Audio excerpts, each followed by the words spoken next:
నేర్చుకోండి, లక్షల్లో సంపాదించండి. Quality thought Madhapur, Ameerpet, USA.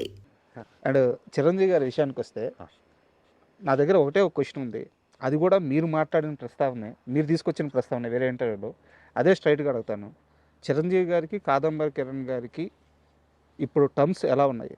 Terms అంటే బాబు ఆయన ఆయన మన అన్నయ్య అంతే. సరే అన్నయ్య, ఇప్పుడు ఈ రోజు వెళ్ళి మీరు ఆయన కలవగలరా? కలుస్తాను ఉం? కలుస్తాను. చిరంజీవి గారితో నాకు ఒక మంచి అసోసియేషన్ ఉన్నప్పుడు ఆయన పక్కన ఉండే కొందరు వ్యక్తులు నా మీద లేనిపోనిది ఒకటి ఏదో క్రియేట్ చేసి చెప్పారు. ఇది మీరు అన్నమాటే. నేను చెప్పనా, చిరంజీవి గారు రోడ్ నెంబర్ 45లో కార్ స్టార్ట్ అయితే ఫిలింనగర్లో లేచి నిలబడే జీవిని నేను. ఓకే, సో ఆయన గురించి ఆయన ఎప్పుడు బాగుండాలి, మన పెద్దగానే ఉండాలి, మన అన్నగానే ఉండాలి, అంతే. లేదు, మీరు అభిమానే, మీరు అభిమానే సార్, నేను అభిమానే సార్. చిరంజీవి గారికి అభిమాని కాని వాళ్ళు ఎవరు? అభిమాని కాదు, నేను తమ్ముడిని. అది ఓకే, నేను అనేది ఆ వ్యక్తి ఎవరు వద్దా? వేస్ట్ ఎందుకు? ఏముంది స్వామి, ఇప్పుడు ఆయనకి అంత టైం కూడా ఎక్కడ ఉంటుంది? కాదంబరి కిరణ్ గురించి బ్యాడ్గా చెప్తే వినే అంత టైం ఆయనకి ఎక్కడ ఉంటుంది? అండ్ కాదంబరి కిరణ్ గారి ఇంటర్వ్యూకి వచ్చి నాగేశ్వరరావు గారి గురించి మాట్లాడుకోకపోతే అది అతిపెద్ద తప్పు. అవును, నేను ఇందాక చెప్పాక నన్ను నిలబెట్టిన వాడు ఆయన. అదే అదే అదే అసలు ఎందుకు కాదంబరి కిరణ్ని మాత్రమే ఆయన చివరి రోజుల్లో కూడా ఒక కుటుంబం తర్వాత కాదంబరి కిరణ్ అంతే, అంత బలంగా ఎందుకు నమ్మారు మిమ్మల్ని? నాగేశ్వరరావు గారికి ఓపెన్ మైండ్తో ఉండటం బాగా ఇష్టం. చాలా మందికి ఇష్టం ఉంటుంది అది. నేను చూసిన వ్యక్తులలో నాగేశ్వరరావు గారికి నేను ఓపెన్ మైండ్, నాకు ఇది కావాలి, ఇది ఎందుకు కావాలి, ఇది అవసరం, ఇస్తారా, ఇలాగే కూర్చున్న వాళ్ళు ఇద్దరు. అంత ఛాన్స్ ఆయన ఇచ్చినప్పుడు నేను మాస్క్లు వేసుకోను, మనసులో ఏదో పెట్టుకును ఒక మాట, నేను ఇలాగ గంటల తరబడి, రోజుల తరబడి, నెలల తరబడి, సంవత్సరాల తరబడి మీ దగ్గర అదే స్థానంలో నేను ఉన్నప్పుడు, ఈ స్థానం నాకు ఆయాచితంగా వచ్చింది కదా అని ఒకసారి నాగార్జున గారికి ఒక వేషం చెప్పరా అని అడిగితే నేను ఏమన్నాను ఇక మీ దగ్గర ఎప్పుడు చేయను. బట్ ఇప్పుడు చాలామంది అదే పని చేస్తున్నారు కదా. చేసుకొని వాళ్ళ కర్మ. నేను I'm very much satisfied that ఈ రోజుకి అక్కినేని నాగేశ్వరరావు చుట్టుపక్కల ఎక్కడైనా ఆత్మ ఉంటే నన్ను బ్లెస్ చేస్తూనే ఉంటుంది. నా స్వచ్ఛత అది, ఆయన పట్ల నా స్వచ్ఛత అది. నేను ఆయనతోనే కాదు ఎవరితోనే అలా ఉన్నా, ఈ చెట్టు చేమలతో కూడా నేను అంతే స్వచ్ఛంగా ఉన్నా. అందుకే నేను ఇప్పటికీ అంత స్వచ్ఛతగా ఉన్నా. అది ప్రతివాడు నేను దొంగలని చెప్తాడా? నేను స్వచ్ఛమనే చెప్తాడు. ఆ స్వచ్ఛమో కాదో మీకు తెలియాలి, సమాజానికి తెలుస్తుంది కదా. మీరు ఇందాక అన్నారు కదా, నా ట్రాక్ రికార్డ్ ఉంటుందిగా సార్. ఒకనొక టైంలో కేశరామారావు గారికి ఒక డైరెక్టర్కి ఏదో ఒక ఇష్యూ వచ్చింది.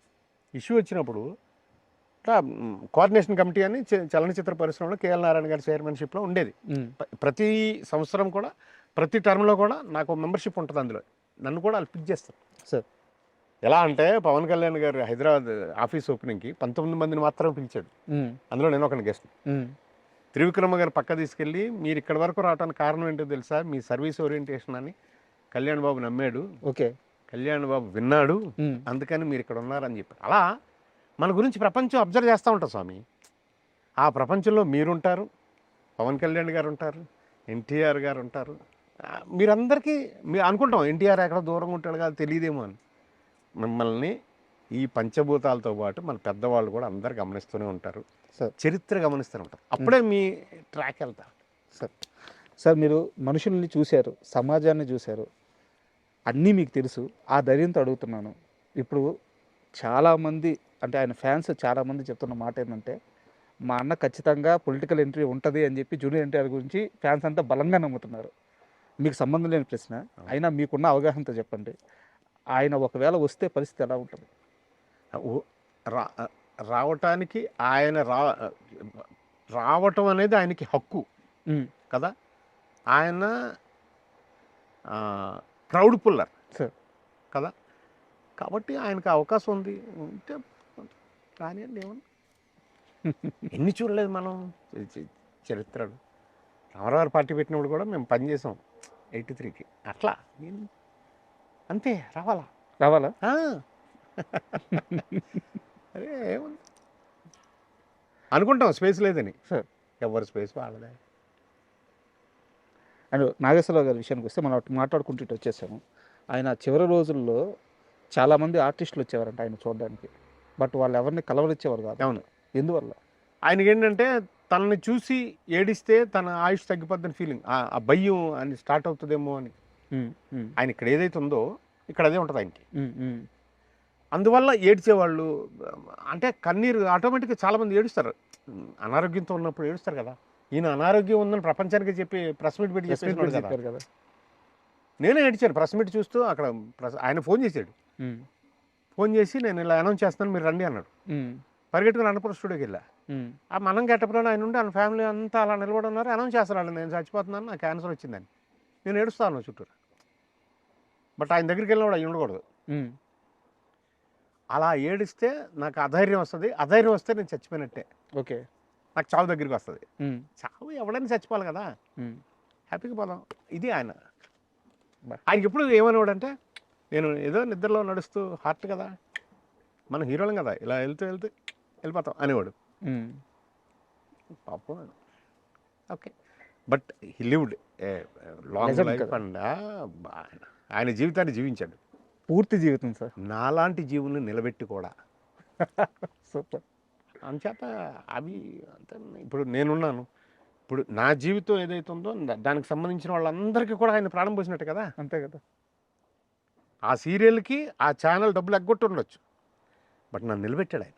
ఆ సమయంలో పక్కన ఉన్నారు. మరి ఇప్పుడు ఒక సీరియల్ మట్టి మనిషి అనే సీరియల్ మేము ప్రొడక్షన్ చేసినప్పుడు ముందు ఒక 1 year నాకు కెరీర్ లేదు, పోయిన తర్వాత అసలు లేనే లేదు, నా దగ్గర డబ్బు లేదు.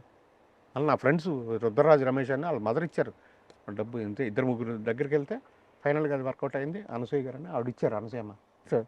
అలా నిలబడ్డాం. ఆయనకి చెప్పాం మేము. నేను వాడిని తీసుకెళ్ళి రుద్రరాజు రమేష్ని సార్కి చూపించి, సార్ ఇతను ఏం డబ్బులు పెట్టట్లేదు, ఇతను కూడా దెబ్బతిని ఉన్నాడు కాబట్టి ఇతను ఇందులో పెట్టుకుంటున్నాను అని. అశోక్ కుమార్ని, ఇతను డబ్బులు పెడుతున్నాడు సార్, ఇతను నా ఫ్రెండ్, నేను వీడు ఒరే ఫ్రెండ్స్, వీళ్ళ మదర్ ఇస్తున్నారు, ఇతనికి మీకు సంబంధం లేదు, ఇతనికి మీకు సంబంధం లేదు, వీళ్ళిద్దరికీ మీతో అసలు ఎటువంటి సంబంధం లేదు, నాకే సంబంధం, ఏదైనా సరే నేనే. అలాగే మా రుద్రరాజు రమేష్ కూడా మనం పని చేద్దాం, ఏదో రాసుకుందాం అన్నా నేను పేపర్ మీద అగ్రిమెంట్ లాగా రాసుకుందాం అంటే, రాసుకుందాం ఏం రాసుకుందాం అంటే, మనం విడిపోతే ఎందువల్ల విడిపోతాం ఒకసారి రాసేసుకుందాం రా అన్నాడు. అది అగ్రిమెంటా? అంతకంటే ఏం కావాలి మనకి. వెళ్ళిపోయాను అంతే సార్. మీరు ఇందాక మాట్లాడుతూ రామ్ గోపాల్ వర్మ గారి ప్రస్తావన తీసుకొచ్చారు. నాకు తెలిసింది ఏంటంటే, ఆయన డైరెక్టర్ కూడా కాకముందు యాక్చువల్గా వాళ్ళ నాన్నగారితో మీకు పరిచయం. అవును, కృష్ణరాజు గారు. బట్ ఆయన నేను డైరెక్టర్ అయినాక మీకు ఛాన్సులు ఇస్తానని చెప్పేవారట. అవును. ఏంది అంత నమ్మకం ఏంది? మొదటి నుంచి అతను అలాగే. నేను అంటే వాళ్ళ బ్యాచ్లో అతను కానీ కృష్ణవంశీ కానీ అందరూ కూడా అది ఎక్కువ సెల్ఫ్ కాన్ఫిడెన్స్ ఎక్కువ. దాన్ని కృష్ణవంశీ భాషలో చెప్పాలంటే గోరోజును అంటాడు మా తూర్పుగోదావరి. అలా అతను ఏంటంటే, నేను సినిమా తీస్తున్నా, నీకు వేషం ఇస్తా, నేను చేస్తా అని. అలాగే చాలా కాలం ఆ ట్రావెల్ వెళ్ళింది. తర్వాత అతను అలాగే ట్రాక్ వెళ్తామని మనం చేసుకున్నాం. And for more videos, please subscribe to iDream. Please subscribe to iDream. Please subscribe iDream. And please subscribe to iDream. For more videos, subscribe to iDream. please like, share and subscribe to the channel. Congratulations, iDream. Subscribe to iDream. Subscribe to iDream. So subscribe to iDream Media. iDream ki iDream team andarki huge congratulations. Please subscribe iDream Media. Please subscribe to iDream. Subscribe iDream. Please subscribe to iDream. iDream అంటే నా కళల ఛానల్ను subscribe చేసుకున్న నోరు తిరుగుతలేదు, మీరైతే గంట గుర్తు కొట్టండి. For more such videos, please subscribe to iDream.